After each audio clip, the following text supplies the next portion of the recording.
भजन का फल है कैसी भी परिस्थिति में हो तुमसे धर्म के सिवा अन्य कोई आचरण न बने, भगवान के सिवा कोई अन्य भरोसा ना हो, और तुम दुखी ना हो, अंदर से तुम दुखी ना हो, बाहर से चाहे जैसी परिस्थिति हो मुस्कुरा के निकल जाओ, ये सामर्थ्य, और फिर इस दुखद संसार में आना ही ना पड़े।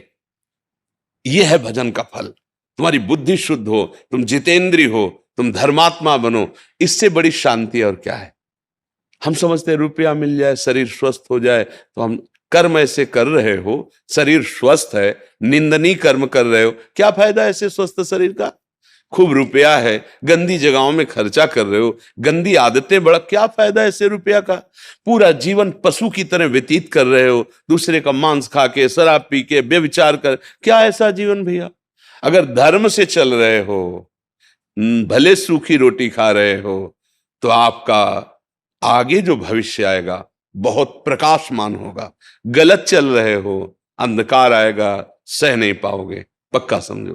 तो कर्मों का फल भोगना पड़ता है, भजन ही तो कर रहे हैं भगवान के मार्ग में, भोगना पक्का। बड़े बड़े महात्माओं को इसलिए डरो, कोई गंदा आचरण न बन जाए जिसका परिणाम जब आवेगा, अभी क्या तुरंत परिणाम थोड़ी होता है। देखो कहते हैं भगवान का क्या तुरंत देना चाहिए, तो हमारे यहाँ कानून भी भाई, मुकदमा चलता है, उसके साक्ष्य प्रकट होते हैं, भाई वे प्रमाण है कि अपराधी है, फिर न्यायाधीश, फिर भी उसको चांस दिया जाता है कि आप राष्ट्रपति से प्रार्थना करो, निवेदन करो, अगर वहां से माफ हो जाए तो हो जाए, नहीं तो फिर फांसी। वर्षों लगते हैं। तो हमारा तो बहुत बड़ा हिसाब किताब अनंत ब्रह्मांडों का, लेकिन जिस दिन रजिस्टर सामने आता है वहां किसी वकील की जरूरत नहीं होती, किसी साक्ष्य की जरूरत नहीं होती, फिर जो दुर्गति शुरू होती है, अब वहां कोई देखने वाला थोड़ी होता है दुर्गति का। इसलिए बहुत सावधान रहो और विश्वास करो, भगवान की शरण में हो गए, अब दुख तुम्हें परास्त नहीं कर सकता, पर नाम जप करते हुए चलो। ये अध्यात्म है। देखो भाई, ये पार्थिव बुद्धि से, मलिन बुद्धि से, गंदे आचरण करने वाली की बुद्धि से ये समझ में नहीं आएगा। आपको तर्क वितर्क उठ जाएंगे कि ऐसा कैसे, ऐसा एक ने कहा कि हमें फंसा दिया, देख लो कैसी माया रची, हमें दुख पे दुख देते भगवान चले जा रहे हैं। चल चलो तुम्हारी बात मान गए, तो भगवान संत रूप में, सदगुरुदेव रूप में तुम्हें मुक्त करने के लिए भी तो है, शास्त्र रूप में तुम्हें मुक्त कर, ये खेल दुखदाई है, इधर आ, ये खेल खेल, मेरे दोनों खेल बनाए, अब तुम आज्ञा ना मानो, मनमानी जाके खेलो, तो दुख तो भोगना ही पड़ेगा। और अगर सही पूछो तो अपने आप से अपने आप में खेल रहे हो, किसी को नहीं। आप अपने को जानते नहीं है, इसलिए इस शरीर को मैं मानकर गलत भावना कर लिए।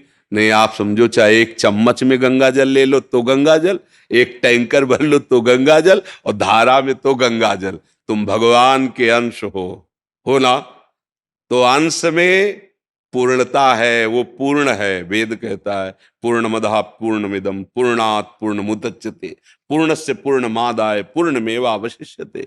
उस पूर्ण से कुछ भी निकाला जाए वो पूर्ण ही होता है। तभी गोस्वामी जी कह रहे, जानत तुम्हें तुम्हें हो, जो तुम्हें जान जाता है वो तुम में हो जाता था, भगवत स्वरूप हो जाता। क्यों? वो भगवत स्वरूप था, भूल के संसार में लग गया, नहीं तो घट घट में वही रमा हुआ, दूसरा तो है नहीं। तो अब दो अज्ञानी हो तो तुम दोष देने लगते हो। गोस्वामी जी पहले लिख गए, काल ही कर्म ही ईश्वर ही मिथ्या दोष लगाए। अरे अब क्या करें, भगवान की ऐसी इच्छा थी, क्या करें, वो समय ही ऐसा था, हो गया। और ऐसे ऐसे दैव हमारे भाग्य में, ऐसे भाग्य मिटाने के लिए आए हो, पशु की तरह भाग्यवश भोगने के लिए नहीं आए हो। ऐसे कर्म करो, ऐसा आराधना करो, ऐसी दूसरों की सेवा करो, ऐसा बुजुर्गों का आशीर्वाद प्राप्त करो कि तुम माया पर विजय प्राप्त करो, अपने नए भाग्य की रचना करो। बिल्कुल सावधान, अपराध बन जाए, गलती बन जाए तो भोगना ही पड़ता है। देखो, हम तुम तो भगवान का नाम जप करते हैं। महाराज दशरथ जी भगवान के पिताश्री होने का सौभाग्य प्राप्त किया। भगवान राम पुत्र बन के आए कि नहीं, पर अनजाने में अपराध बन गया। श्रवण कुमार जी जल भर रहे थे, तो घड़े से डुब डुब ऐसी आवाज आई, तो उनको लगा कि कोई हिरन जल पी रहा है। तो शब्द वेदी बाण संधान करना जानते थे, शब्द जहां है उसी में वेद दें। उस श्रवण कुमार की छाती में लगा। जब वो हा ऐसी आवाज, उनको लगा तो मनुष्य की आवाज है। नजदीक गए तो देखा ब्रह्मचारी भेष, तपस्वी भेष। वो घबरा गए एकदम, क्योंकि उनका कोई ऐसा लक्ष्य नहीं था ना। अचानक ये गलती हो गई। उनको गोद में लिया, बाहर निकाल के लाए। कहा आप चिंता मत। बोले चिंता नहीं, तो प्राण जा रहे हैं। सीधे हृदय पे लगाए, एक बात की चिंता है, मेरे माता पिता वो कांवर में बैठे हुए हैं, वो प्यासे हैं, आप पानी पिला देना। दशरथ जी की तो हालत था कि ऐसा कैसे अपराध बन गया, बड़े विकल हैं, अनजाने में अपराध बन गया। नजदीक गए, अब उनके तो प्राण निकल गए श्रवण कुमार के। जल लेके गए, तो उनका बेटा इतना विलंब क्यों हो गया? बोले नहीं, हिम्मत नहीं थी बोल। तो बोले बेटा आज तक तुमने कभी अवज्ञा नहीं की, मैं पूछ रहा हूं फिर बोल क्यों नहीं रहे? क्योंकि वो माता पिता के अनन्य भक्त थे, जैसे भगवान की आराधना ऐसे अपने माता पिता की। तब कौन हो तुम, बोलते क्यों नहीं? मेरे श्रवण कुमार नहीं हो सकते तुम? तो उनका हाँ, मैं श्रवण कुमार नहीं हूं, मैं चक्रवर्ती सम्राट अयोध्या नरेश दशरथ हूं। तो मेरा बेटा कहाँ है? अब मेरे से गलती हो गई। वो अंधे थे, अब मेरे से गलती हो गई। मुझे शब्द वेदी बाण संधान करने का ज्ञान है।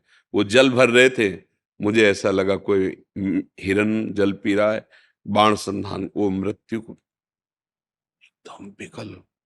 आप पानी पी लीजिए। दशरथ जी ने कहा पुत्र का हत्यारा और उससे हम पानी पिए?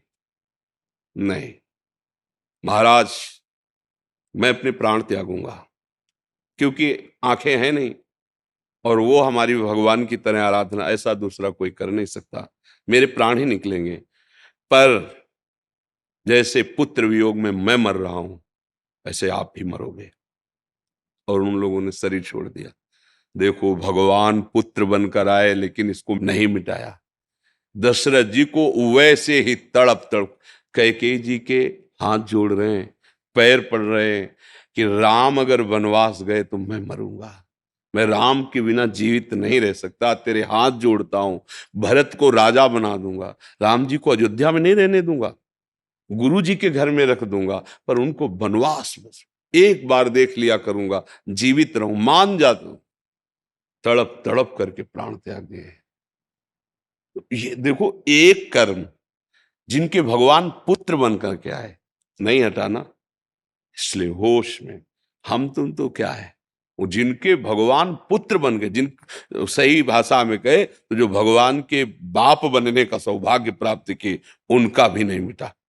तो इसलिए हम लोग बहुत सावधानी से कर्म करें, कोई अपराध न बन जाए, कोई ऐसी गलती न बन जाए, और भगवान का भरोसा रखें, तो पीछे के सब भस्म हो जाएंगे। आगे जो हमारे नवीन कर्म है, सुधार सावधानी से करेंगे तो अपराध नहीं बनेंगे। जो शरीर रचना के समय कर्म का हिसाब दिया गया, उसे राधा राधा कह के भोग लेते हैं और भगवान की कृपा को प्राप्त होते हैं, भगवान के समीप चलते हैं। बकाया ये जैसे मलिन बुद्धि से तर्क वितर्क, ऐसा क्यों वैसा, ये सब नहीं है, तुम समझ नहीं पाओगे। ये अध्यात्म है। जब तक भजन नहीं करोगे, पवित्र आचरण नहीं करोगे, तो आध्यात्मिक की बातें समझ में आ जाएंगी क्या?